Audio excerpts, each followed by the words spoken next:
Hello student, कैसे होंगे? बेहतर होंगे और आप लोग का क्लास अच्छा चल रहा होगा। तो मैं आज class 12th determinant chapter question 7वां लेकर आया हूँ, जो है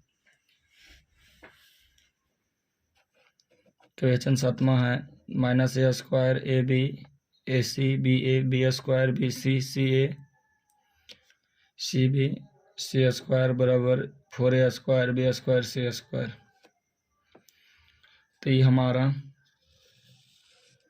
LHS है, ये हमारा RHS है।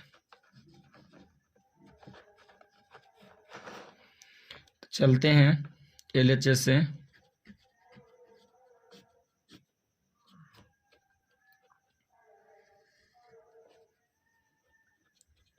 -a² ab ac ba b² bc ca cb -a²। क्या करते हैं,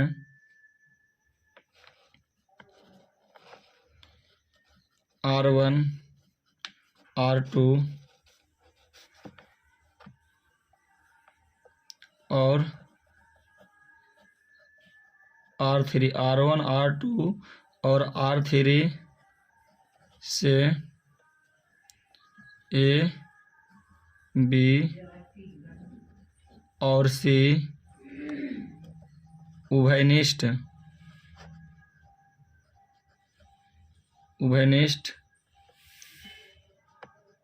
करने पर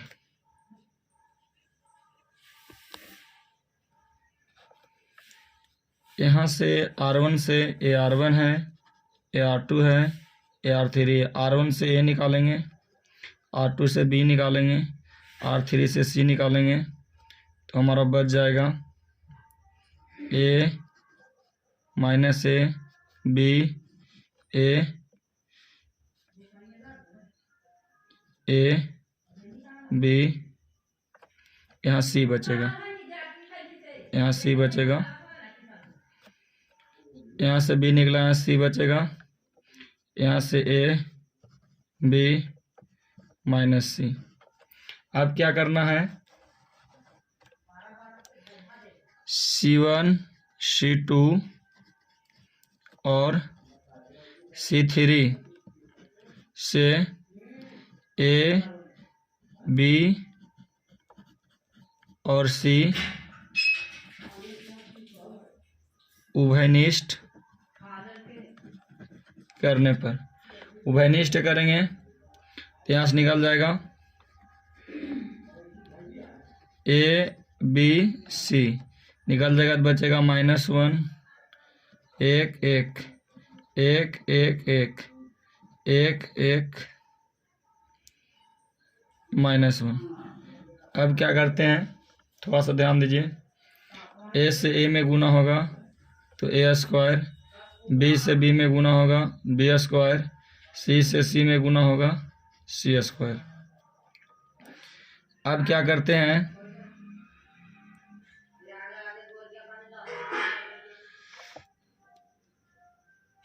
R1 में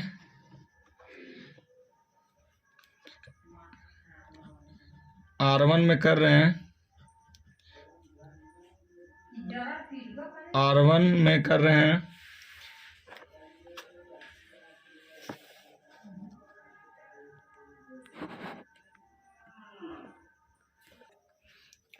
यहाँ थोड़ा सा देखिएगा, ये माइनस भी है, यहाँ माइनस होगा, यहाँ माइनस होगा। R1 में कर रहे हैं R1 प्लस R2, तो R2 ज्यों के त्यों लिखाएगा, R3 ज्यों के त्यों लिखाएगा।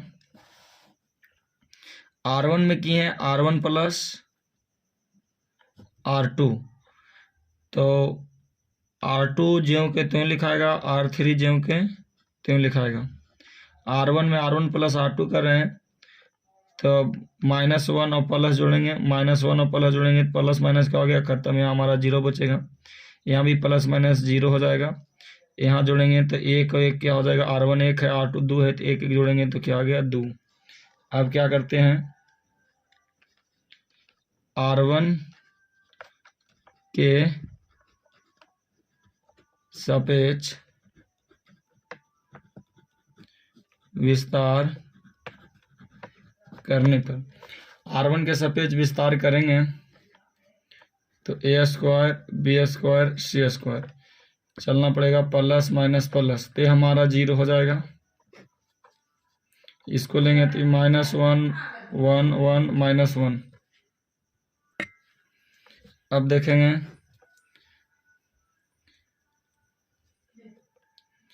माइनस लेंगे तो एक झक जगह बचेगा 1 1 1 -1। अब प्लस लेंगे 2, प्लस 2 लेंगे तो एक झक गया 1 बचेगा, -1 बचेगा, 1 बचेगा, 1 बचेगा। अब क्या करना है, a² b² c², इससे इसमें अगर गुना होगा तो ये हमारा पूरा 0 हो जाएगा, इससे इसमें गुना होगा तो ये हमारा पूरा 0 हो जाएगा। प्लस 2 के 2 लिखें, 1 से 1 में गुना होगा 1, एक फार्मूला में माइनस और एक माइनस माइनस प्लस हो गया 1। a² b² c², a 0 0 करेंगे तो हमारा 0 हो गया, प्लस 1 1 2 2 से 2 में गुना हुआ 4, a² b² c², चारों 0 जोड़ेंगे तो 4, 4 से इसमें गुना होगा तो आ जाएगा 4 a² b² c²। ये हमारा आ गया RHS, ये हमारा आ गया RHS आ गया, यही लाना था।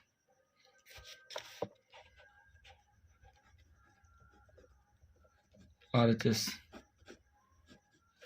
यही हमारा लाना था, RHS 4 a² b² c²।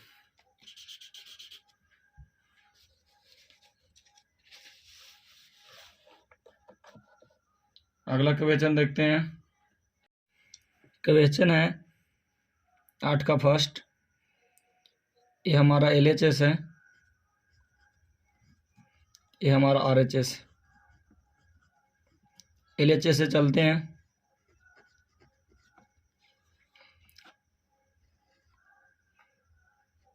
एक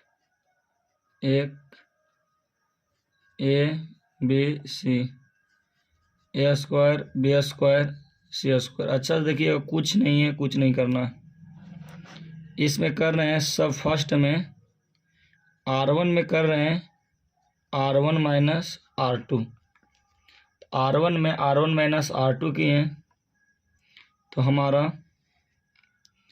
R1 का बात किया है तो हमारा R2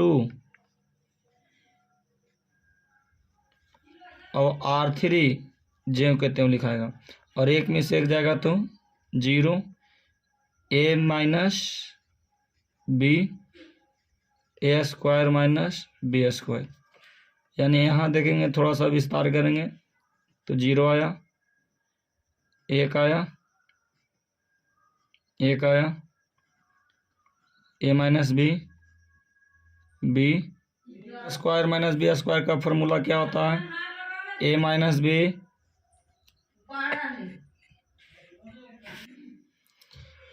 a² माइनस b² का फॉर्मूला होता है a minus b into a plus b। अब यहाँ से बच गया b², यहाँ से बच गया c²। अब देखते हैं R2 में R2 minus R3,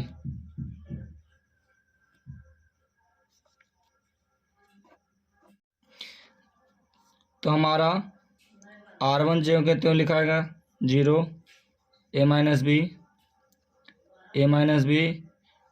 into a plus b, और R3 ज्यों के त्यों लिखाएगा R2 में R3, तो एक मिस एक जाएगा तो 0, b मिस सी जाएगा तो b माइनस सी, यहाँ होगा b² माइनस c²। देखते हैं 0 0 1। यहाँ हमारा हो गया a माइनस बी, यहाँ हो गया b माइनस सी, यहाँ हो गया c, यहाँ हो गया a माइनस बी, यहाँ हो गया a प्लस बी, यहाँ B square minus C square का फॉर्मूला लगाएंगे तो b minus C into B plus C, यहाँ होगा सी स्क्वायर। अब यहाँ से a minus B, a minus B, b minus C, b minus C common करते हैं तो लिखना है R1 और R2 में a माइनस बी और b माइनस सी उभयनिष्ठ है। तो यहाँ से a माइनस बी निकालें और यहाँ से b माइनस सी निकालें तो बचा 0 0 1, यहाँ से बचा 1, यहाँ से बचा a प्लस बी, यहाँ से बचा 1, यहाँ से बचा b प्लस सी, यहाँ बचा c, यहाँ बचा सी स्क्वायर। अब क्या करते हैं, C1 के सापेक्ष विस्तार करने पर तो यहाँ से हमारा ये प्लस हो गया, माइनस हो गया, ये plus minus plus minus plus minus plus minus plus C1 के सापेक्ष चल रहा है तो ये तो हो गया ख़त्म हमारा। बचेगा a minus B, b minus C, यहाँ से एक प्लस 1, a झक गया तो 1 बचेगा, 1 बचेगा, a प्लस बी बचेगा, b प्लस सी बचेगा। अब क्या करते हैं, a माइनस बी के minus B, b minus C के b minus C, b plus C में गुना हुआ तो b plus C minus a minus B, a minus B plus B ख़त्म हो गया, यहाँ से आ गया a minus B, b minus C, c minus A, हमारा RHS आ गया।